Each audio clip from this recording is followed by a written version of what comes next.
합니다. 여러분 오늘 본당 들어오셔서 좀 달라진 거 못 느끼셨어요? 환해졌죠? 예. 우리 교회 전등도 새로 교체를 하고요. 또 여러분 들어오시면서 보셨는지 모르겠습니다만 우리 간판도 우리 새로 했어요. 간판도 새로 했고 또 우리 교회 주변에 가로등도 새로 예쁘게 교체했고요. 또 지하도 우리가 조금씩 단장하고 있습니다. 여러분 많은 분들이 소개해 주시는데요. 우리 교회가 더 좋아지고 있습니다. 소개해 주시는 분들을 격려해 주시고요. 또 감사했으면 좋겠습니다. 자, 우리 서로 인사하실까요? 잘 오셨습니다. 잘 오셨습니다. 잘 오셨습니다. 네, 잘 오셨습니다.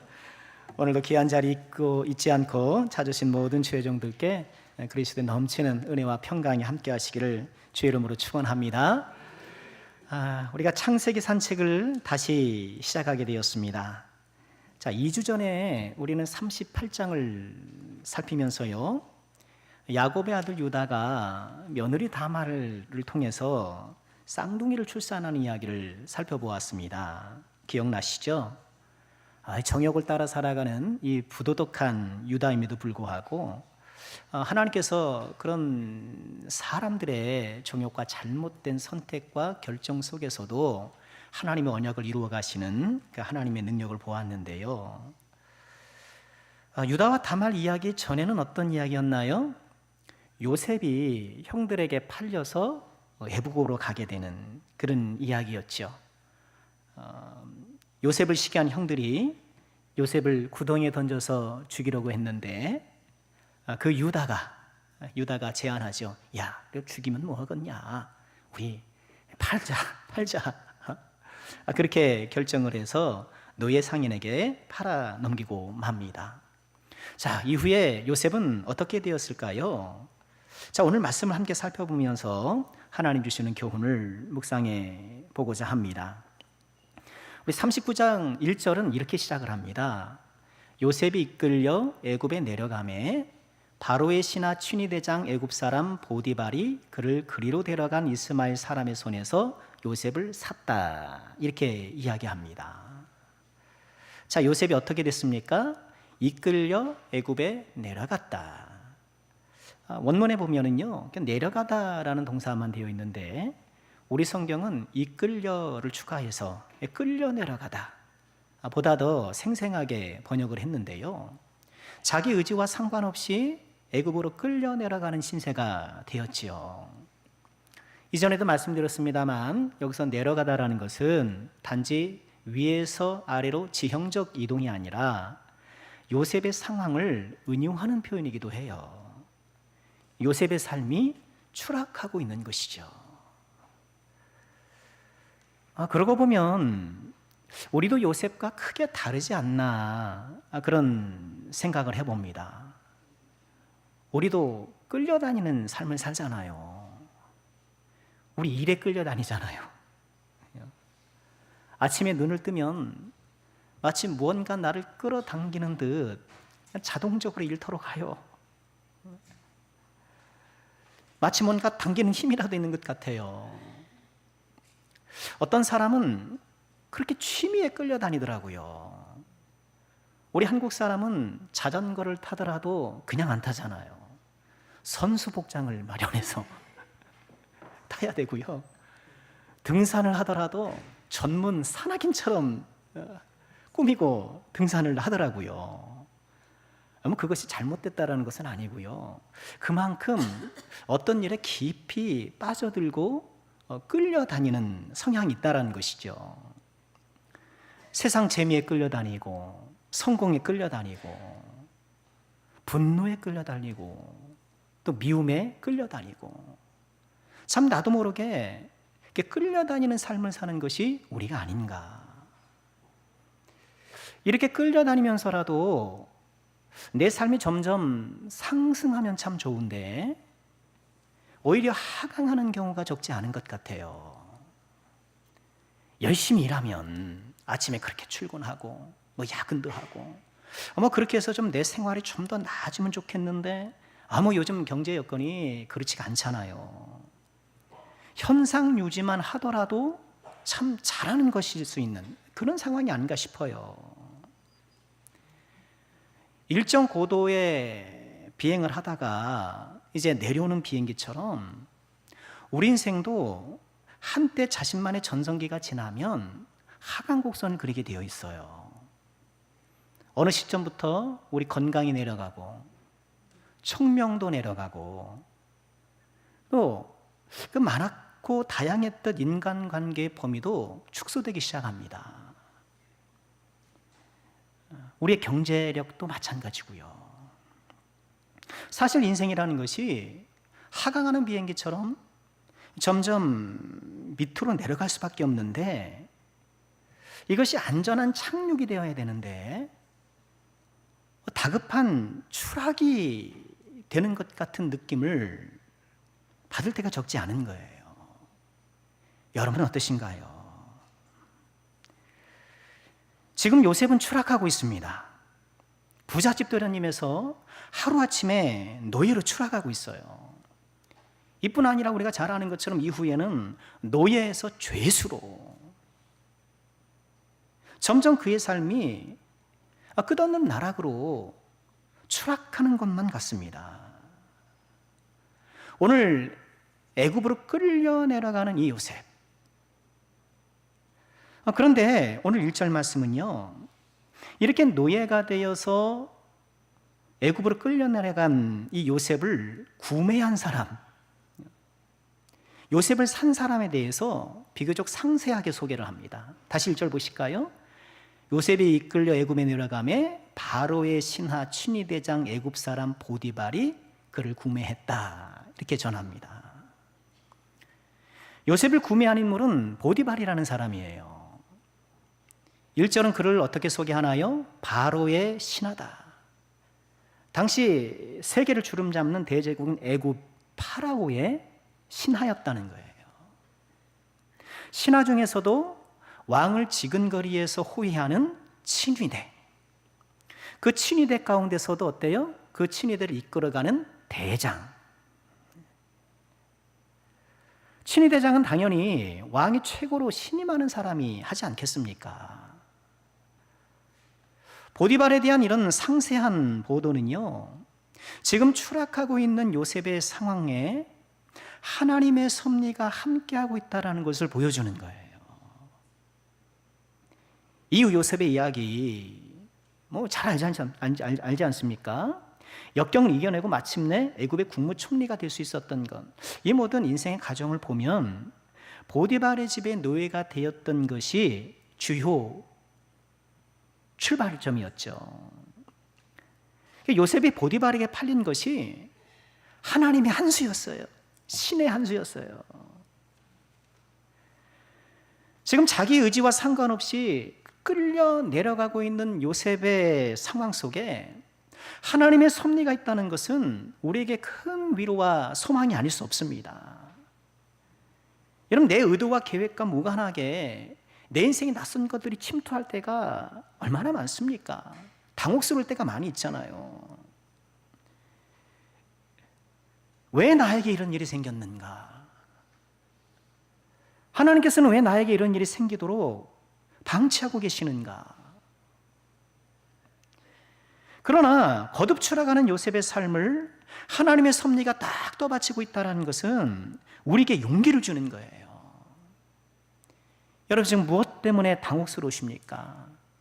나의 의지와 나의 계획과 무관한 내 삶에 갑자기 침투한 그것으로 인하여 당혹스러우십니까?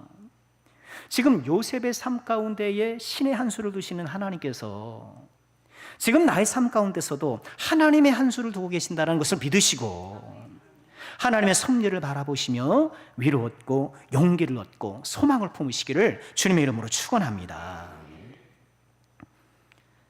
자, 어떻게 되었을까요? 2절 말씀 보실까요?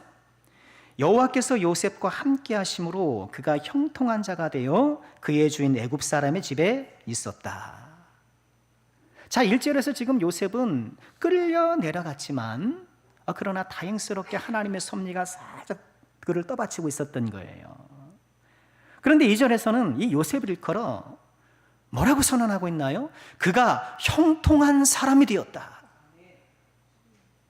그가 형통한 자가 되었다. 이건 말도 안 되는 말 아닙니까? 저 인간적으로 생각하면.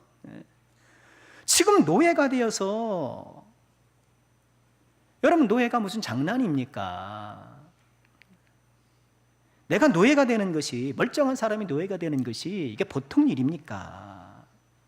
지금 요셉의 상황을 보면 불통 중에 불통, 형통은커녕 정말 그의 인생이 불행 중에 불행인데, 성경은 오히려 요셉의 삶을 형통하다, 요셉을 일컬어 형통한 사람이라고 말하는데 주저하지 않는 거예요. 그 이유가 무엇인가요? 여호와께서 요셉과 함께 하심으로, 여호와께서 요셉과 함께 하심으로. 분명 사람의 눈으로 보면, 겉으로 보면 추락하는 것이 분명한데, 지금 망가지는 것이 분명한데, 하나님이 함께 하시니 그의 삶이 형통하다라고 선언하고 있는 거예요. 우리 이 순서를 좀 기억할 필요가 있어요. 여호와께서 요셉과 함께 하시니 요셉은 형통한 자가 되었다. 여러분 이 순서를 꼭 기억해야 돼요. 여기서 우리는 형통이 무엇인지를 확인하게 되는 것 아닙니까? 여러분 일반적으로 형통이라는 것은 뭔가요? 일이 잘 되는 것, 내 생활이 확장되고 보다 더 윤택해지는 것. 당연히 그것도 형통의 한 부분인 것은 틀림없습니다. 그러나 그것은 형통의 한 부분이고 본질적인 형통이 가져오는 결과의 한 부분이지 형통의 본질은 아니라는 거예요. 형통하는 사람은 어떤 사람인가? 오늘 말씀은 하나님이 함께하는 사람이라고 말씀하고 있는 거예요. 형통하는 사람은 하나님이 함께하는 사람. 비록 그의 사람이 끌려다니는 것 같고 비탈길로 막 내리막질하는 것 같고 추락하는 상황이더라도 하나님이 함께하는 사람이야말로 형통한 사람. 여러분 우리가 이것을 믿음으로 꼭 붙들어야 돼요. 목사님 또 뭐 교회에서 다 저 소리 하시네. 듣기 좋은 소리 또 뭐 하시네. 여러분 그렇게 하지 마시고, 형통하는 사람, 하나님이 함께하는 사람이야말로 정말 형통하다라는 것을 우리가 믿어야 돼요. 믿어야 돼요. 어떤 결과 이전에 하나님이 함께하시는 그 삶, 그것이 형통인 거예요.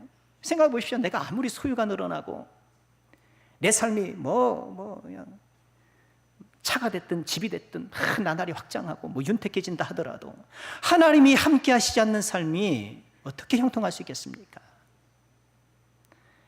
그러나 반대로 내가 비록 많은 것을 누리지 못하고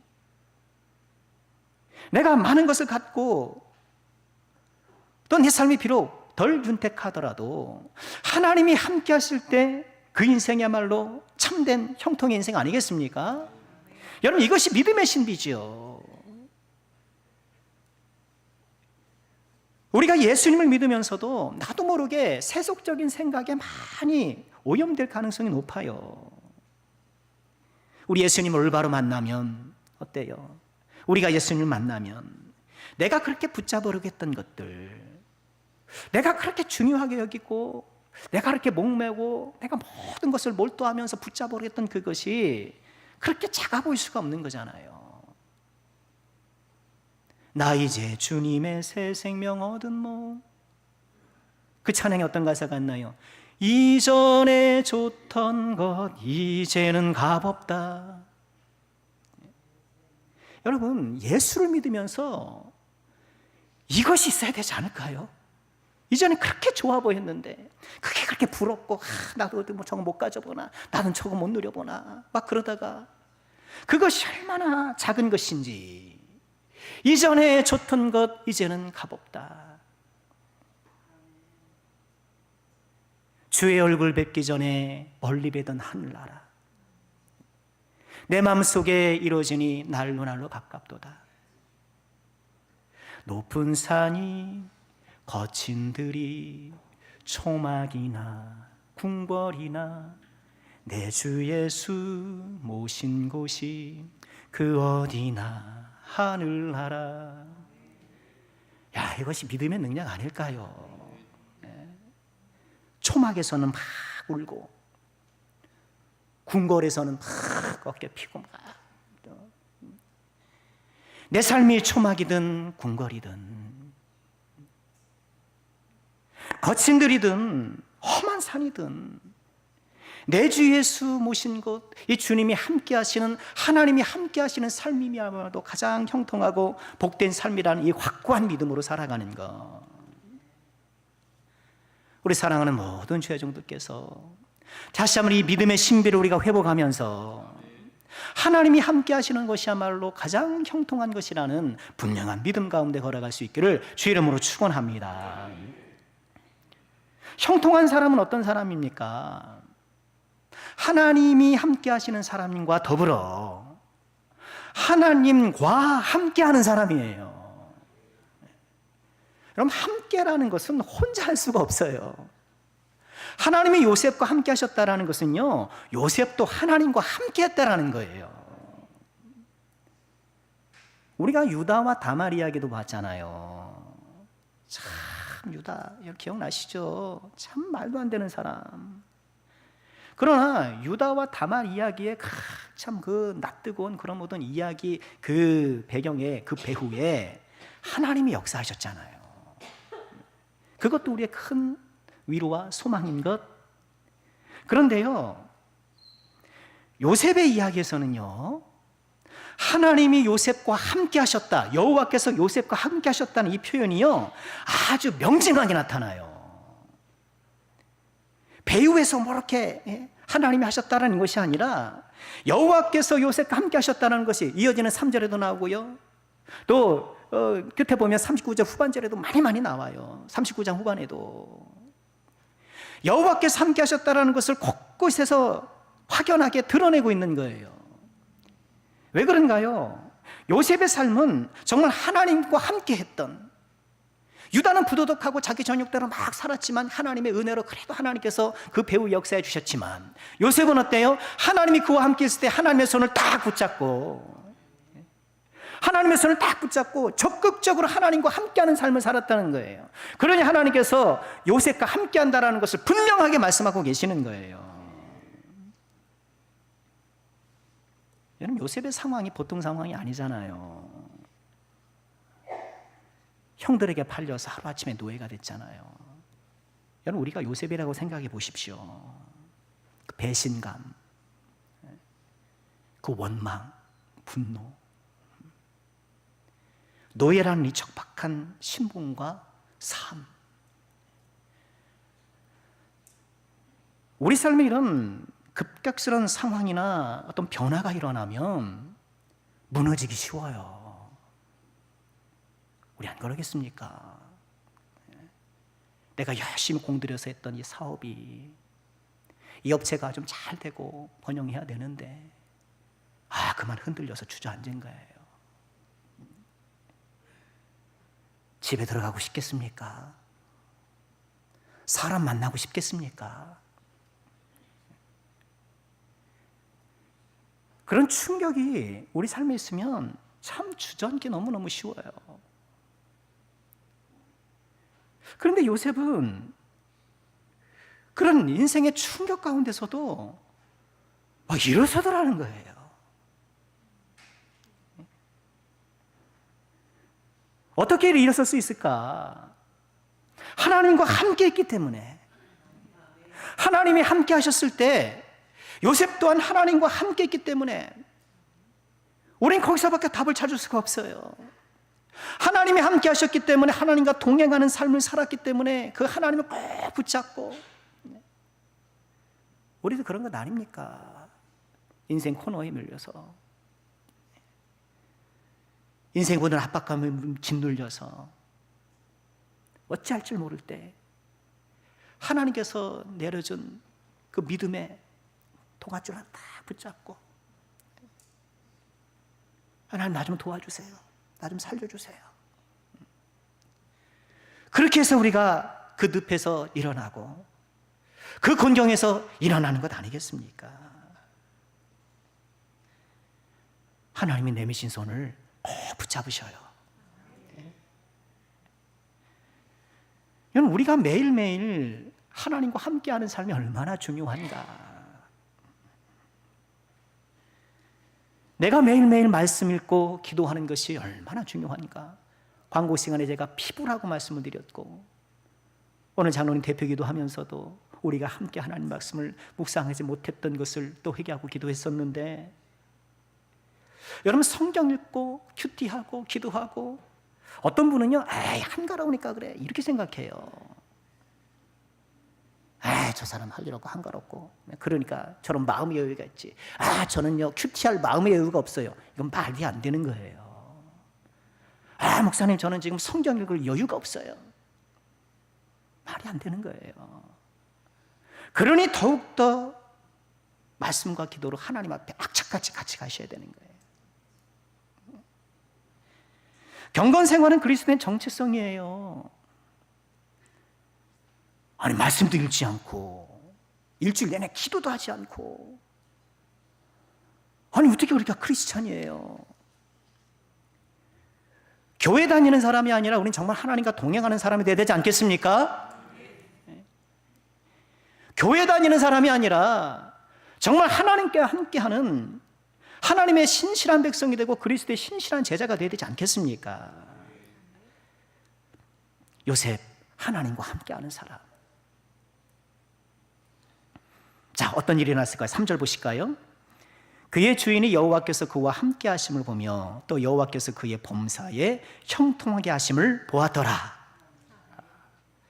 지금 여호와께서 요셉과 함께 하신다는 것을요, 그의 주인이 발견한 거예요. 뭐 때문에 발견하고 그렇게 느꼈는지는 모르겠으나, 아, 사람은 직감 있는 것 아닙니까? 우린 영물이잖아요. 그 사람은요, 누구를 만나면 몇 마디 해보고 그러면 대충 견적이 나와요. 여러분 그렇죠? 안 나와요? 대충 견적이 나와요. 몇 마디 해보면 견적이 나와요. 아무리 명품 옷이나 액세서리로 다 이렇게 휘감아도요, 감춰지지가 않는 거예요. 우리 그리스도인들은요, 어딜 가도 좀 그리스도인다운 그 느낌을 적어도 줘야 되지 않을까요? 좀 있으면, 아, 저 사람 교회 다니는 것 같아. 여러분 그런 분들 만나시죠? 하면 물어볼까 말까 물어볼까 말까 하다가도 딱 보면, 아, 저분 크리스찬인 것 같은 느낌이 나야 돼요. 적극적으로는 그리스도의 향기라고도 하죠. 우리 남성교회 모든 성도들이 삶의 곳곳에서, 여러분들이 살아가는 삶의 영역 곳곳에서 이 예수 믿는 느낌도 주시고 그리스도의 향기를 만발하게 바라시고 그런 주의 종들 되시기를 주의 이름으로 축원합니다. 여러분 교회도 그래야 되지 않겠습니까? 교회에 오면 어때요? 하나님이 함께 하시는 것이 느껴지는 교회.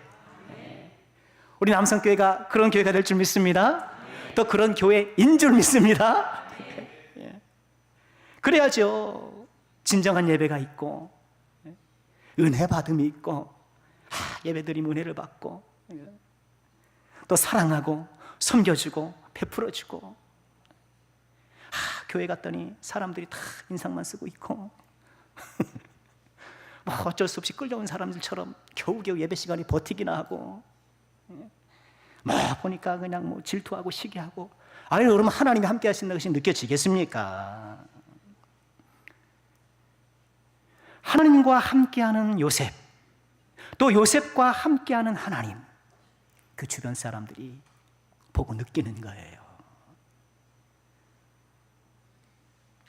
자, 또 어떤 일이 이어질까요? 4절 보실까요? 요셉이 그의 주인에게 은혜를 입어 섬김에 그가 요셉을 가정 총무로 삼고 자기의 소유를 다 그의 손에 위탁했다. 아, 보디발도 대단한 사람이에요. 보디발도 훌륭한 사람인 것 같아요. 사람 볼 줄 아는 거예요. 요셉이 하나님과 함께한다는 것을 발견하고, 또 하나님이 요셉과 함께한다는 걸 발견하고요, 보디발은 요셉을 신뢰하기 시작했어요. 그리고 자기의 소유를 그에게 위탁 운영하게 하는 거예요. 그런데 4절 말씀 보니까요, 요셉이 그의 주인에게 은혜를 입었다 이렇게 얘기를 해요. 보디발이 요셉을 선대했다는 것이죠. 하나님과 함께하는 사람에게 주시는 축복 가운데 하나가 사람들이 선대하는 거예요. 누가복음 2장 52절에 보면 예수님의 어린 시절을 이렇게 소개해요. 예수는 지혜와 키가 자라가며 어떻게 해요? 하나님과 사람에게 더욱 사랑스러워 가시더라. 아주 아름다운 성장을 보이시는 거예요. 하나님과 사람에게 더욱 사랑스러워 가시더라. 여러분, 우리가 소망해야 될 것 아니겠습니까? 하나님의 사랑을 받고 또 사람들에게도 사랑을 받는 것. 아니, 예수 믿으면 막 손가락질 받고 예수 믿고 막 이렇게 막 핀잔 듣고 그러면 안 되죠. 보디발이 이처럼 요셉을 선대하고 은혜를 베풀었다라면 요셉은 이에 상응하여서 보디발을 잘 섬겨요. 다시 4절 보실까요? 요셉이 그의 주인에게 은혜를 입어 섬겼다. 근데 여기서 섬기다라는 이 단어는요, 제사장들이 성막에서 자기의 복무를 다하여 하나님을 섬기다 할 때 사용된 동사랑 똑같아요. 진심을 다해서 섬겼다는 거예요. 노예니까 시키면 할 수밖에 없으니까 그렇게 한 것이 아니고 마음과 정성을 다해 섬겼던 거예요. 그럼 형통하는 사람은 어떤 사람인가요? 이 사람 섬기는 사람이에요. 형통하는 사람은 섬기는 사람. 여러분, 보디발이 요셉에게 모든 것을 맡길 수 있었던 것은 무엇일까요? 그가 똑똑하기만 했을까요? 보디발이 뭐 하는 사람입니까? 친위대장 아닙니까? 왕에게 접근하고 다가오는 사람들은 막 얼마나 관찰하는 위치에 있습니까? 저 인간 혹시 왕에게 해를 가지 않을까? 그의 태도나 그의 눈빛이나 모든 것을 아주 면밀히 관찰하면서 그의 중심을 헤아리려고 하는, 왕에게 위해적인 사람인가 그렇지 않은가를 막 판단하려던 그런 훈련이 된 사람 아닙니까? 사람 보는 능력이 키워진 거예요. 보디발은 요셉이 그냥 똑똑한 사람이 아니라 신뢰할 수 있는 사람이라는 것을 발견한 거예요. 어떻게 해요? 그의 진심을 보았기 때문에 그런 거예요. 그의 섬김이 어쩔 수 없는 섬김이 아니라 진심 어린 섬김이라는 것을 알았기 때문인 거예요. 여러분, 세상을 형통하는 사람은 다른 사람을 지배하고 호령하고 통제하고 관리하고 그런 위치의 사람으로 생각하지만, 그러나 형통하는 사람은 어떤 사람입니까? 섬기는 사람인 거예요. 지위의 높고 낮음을 떠나서 내 역할의 화려함과 소박함을 떠나서 나에게 주어진 이 일을 섬김의 기회로 여겨서 기쁘게 감당하는 사람, 하나님께서 그런 사람에게 복을 주시는 거예요. 여러분, 이것이 그리스도인의 직업 윤리에 있어서 매우 중요한 부분 아니겠습니까? 우리 중에 내가 지금 하고 있는 일이 내가 어려서 꿈꾸었던 그 일인 사람이 얼마나 돼요? 제가 그전에도 몇 번 질문드렸죠.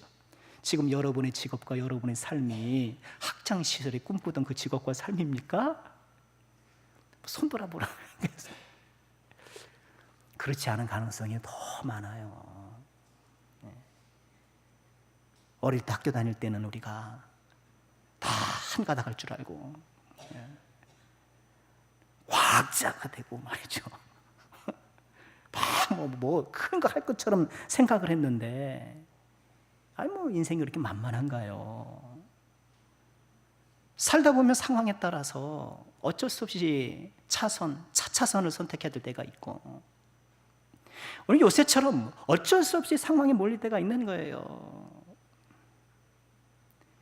그렇다 하더라도 지금 내가 하는 일을 마지못해서 어쩔 수 없이 하는 사람과, 비록 내가 내 의도와 계획과 어긋난 일이라도 기쁘게 감당하는 사람과, 하나님이 누구에게 복을 주시겠습니까?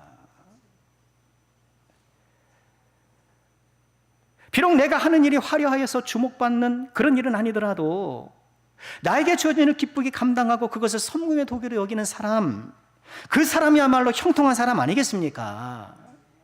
우리 남성께 사랑하는 모든 제자들이 이런 마음으로 살아가기를 주의 이름으로 축원합니다. 여러분, 그 사람이 상황을 지배하는 거예요. 5절 말씀 보실까요? 그가 요셉에게 자기의 집과 그의 모든 소유물을 주관하게 한 때부터, 주관하더라는 거예요. 여러분, 지금 노예가 요셉이 애굽으로 올 때 어떻게 됐습니까? 끌려서 노예로 왔던 것 아닙니까? 그런데 지금 뭐 하고 있어요? 주관하고 있는 거예요. 자기 삶을 주도적으로 이끌어가고 있는 거예요. 노예로 끌려왔던 사람이 자기 삶의 주도자가 되어서 비록 노예였지만 자기 주인의 집과 소유물을 관리하고 이끌어가는 그런 사람이 된 거예요. 끌려가는 삶이 아니라 이끌어가는 삶이 되더라는 거예요. 노예 집안이처럼 이끌어가는 사람이 있고 자유인이지만 끌려가는 사람이 있는 거예요. 여러분, 지금 나는 어떤 삶을 살고 있습니까? 내 삶을 주도하며 살아가고 있습니까? 아니면 여전히 끌려다니며 살고 있습니까? 우리 사랑하는 모든 남성교회 주의 동들께서 우린 다 이 세상에 끌려 내려온 사람들이잖아요. 그렇죠? 여러분, 태어나고 싶어서 태어난 사람이 어디 있어요? 지금 나의 모든 상황도 내가 원해서 갖는 사람이 얼마나 되겠어요? 우리는 다 이 세상에 끌려 내려온 사람들이고 또 이 세상을 살아가면서 참 많은 경우에 끌려다닐 수밖에 없는 사람이나, 그러나 우리가 하나님과 함께함을 통하여서 오히려 나에게 모든 주어진 상황에서 섬김의 은혜로 섬기는 자로 살아감을 통하여서 내 삶을 주도해 나가는, 내 삶을 이끌어 나가는 자유인이 되시기를 주의 이름으로 축원합니다. 요셉이 보디발의 집과 소유물을 주관하는 때부터 어떻게 되었다고요? 하나님께서 보디발의 집에 은혜를 베어 주시는 거예요. 여기서 우리는 형통하는 사람의 또 하나의 특징을 발견하게 되죠. 그것은요, 형통하는 사람은 형통하게 하는 사람이더라.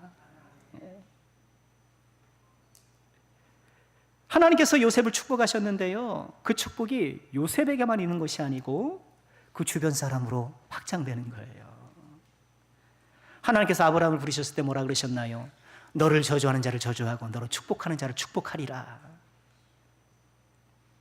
지금 요셉의 삶에 그 말씀이 이루어지고 있는 거예요. 자기만 축복받을 뿐만 아니라 다른 사람에게 축복을 끼치는 사람. 목사님 지금 나 하나 축복받기도 급급한데 말씀은 좋은데 그거 비현실적입니다. 그러지 마세요. 하나님께서 여러분을요, 축복의 도구로 세우셨어요. 하나님께서 여러분을 통하여서 놀라운 일을 행하셨어요. 여러분 때문에 여러분의 가정이 복받기를 축원합니다. 하나님께서 여러분 가정에 여러분을 축복의 씨앗으로 딱 심어놓으신 거예요. 아직 우리 가족들이 예수님 믿지 않아서 언제나 예수 믿을까? 낙심하지 마세요. 여러분이 축복의 씨앗임을 믿으시고요, 축복의 씨앗으로 사세요. 축복의 사람으로 살아가세요. 하나님께서 여러분을 통해 여러분의 가정에 복을 주실 것입니다. 여러분 때문에 여러분의 직장이 복받기를 축원합니다. 저 사람 때문에 우리 회사가 잘 돼. 뭐 대단한 업무 능력이 있어가지고 막 화려하게 막 하는 것이 아니고 그저 나에게 주어진 일을 기쁨으로 진심으로 묵묵히 감당함을 통하여서. 여러분, 회사가 썩 시원치 않을 수도 있어요. 난 이렇게 열심히 일하는데 회사는 냉정할 수 있잖아요. 복지도 안 좋고 우리 회사는 직원에 대한 그런 것도 없고 그럴 수 있잖아요. 그래도 회사를 사랑하세요. 하나님이 그런 사람에게 복 주시는 거예요. 여러분 때문에 우리 남성교회가 복받기를 축원합니다. 여러분, 믿음의 공동체의 축복의 사람이 된다는 것은 얼마나 귀한 일입니까? 내가 하나님의 교회의 덕이 되고 하나님의 축복이 돼야 되지. 여러분, 목사도 그렇지 않습니까? 저 목사, 이제 우리 남성교회 이제 7년이 차가는데요, 제가 남성교회 좀 축복이 돼야 되지. 우리 장로님들 계시는데 우리 남성교회 축복이 되셔야 되고, 우리 권사님 집사님도 우리가 남성교회에 축복이 돼야 되는 것 아니겠습니까? 우리 모두가 믿음의 공동체에 축복이 되는 사람, 이 얼마나 귀한 은혜입니까? 요셉이 보디발의 집에 들어가니 그 보디발의 집이 축복의 집이 되는 거예요. 하나님 역사하시는 집이 되는 거예요. 우리 5절 묵상해 보실까요? 그가 요셉에게 자기의 집과 그의 모든 소유를 주관하게 한 때부터 여호와께서 요셉을 위하여 애굽 사람의 집에 복을 내리셨다. 할렐루야. 요셉을 위하여. 하나님께서 요셉을 위하고 계시는 거예요. 요셉을 중심으로 보디발의 집이 돌아가게 하시는 거예요. 여러분, 내가 몸담고 살아가는 저마다의 보디발의 집이 있잖아요. 여러분의 보디발의 집이 있는 거예요. 가정이 됐든 직장이 됐든 뭐가 됐든 지금 내가 살아가는 이 생활의 반경이 보디발의 집인 거예요. 이 보디발의 집이 지금 누구 중심으로 돌아가요? 하나님의 사람을 중심으로 돌아가는 거예요. 이걸 믿으시길 바랍니다. 세상 모든 사람들이 세상이 자기 중심으로 돌아가는 줄 알아요. 이 우주는 나라 중심으로 돌아가. 그렇지 않아요. 이 세상은 하나님의 사람을 중심으로 돌아가고 있는 거예요. 여러분이 역사의 중심이고 여러분이 여러분의 보디발의 집의 중심이 되는 걸 믿으시길 바랍니다. 자, 말씀을 마치려고 해요. 요셉의 인생 갑자기 추락해요. 형들의 안부를 물으러 갔을 때 본인의 미래가 이럴 것이라고 예상을 했을까요? 그런 느낌이라도 받았을까요? 아니었을 거예요. 내 삶이 이러리라고는 단 1도 생각하지 못했을 거예요. 결박당하고 던져지고 끌려가고 한없이 인생이 추락하기 시작합니다. 그러나 하나님은 추락하는 듯 보이는 요셉을 일컬어 형통한 자라고 부르셔요. 주저앉지 않고 그렇게 부르시는 거예요. 왜요? 형통하는 사람은 하나님이 함께하는 사람이기 때문에, 형통하는 사람은 하나님과 함께하는 사람이기 때문에, 형통하는 사람은 이웃을 섬기는 사람이요, 형통하는 사람은 형통하게 하는 사람이기 때문에 이 세상 보디발의 집에 끌려 내려온 저와 여러분, 하나님과 함께하는 형통한 사람이 되기를 주의 이름으로 축원합니다. 이 세상을 주도해 나가는 하나님의 친백성이 되어서 하나님의 영광을 아름답게 드러내는 참으로 복되고 아름다운 인생을 살아가는 저와 여러분이 모두가 될 수 있기를 주의 이름으로 축원합니다. 기도하겠습니다. 아버지 하나님, 추락하는 요셉의 삶을 형통하는 자로 세워주시는 아버지의 섭리와 능력을 바라보게 하시니 감사합니다. 주의 종들을 이 시대에 진정한 형통한 자로 세워주옵소서. 하나님과 함께하는 형통의 삶을 살게 하시고, 섬기는 자로 형통의 삶을 살게 하시고, 나를 통해 다른 사람 복받는 형통하는 자가 되게 하여 주시고, 세상이 줄 수 없는 평강이 늘 심령 중심에서 어떤 형편과 처지에도 심령 천국을 이뤄가며 이 세상을 관통해 나가는 형통하는 백성들이 될 수 있도록 주여 역사하여 주옵소서. 아버지의 약속의 말씀이 우리의 심령과 삶 가운데 온전히 이루어지기 소망합니다. 형통케 하시는 아버지의 능력으로 우리 심령과 인생을 이끌어 주시옵소서. 주님께 감사드리옵고 예수님의 이름으로 기도하옵나이다. 아멘. 우리 다 함께 찬송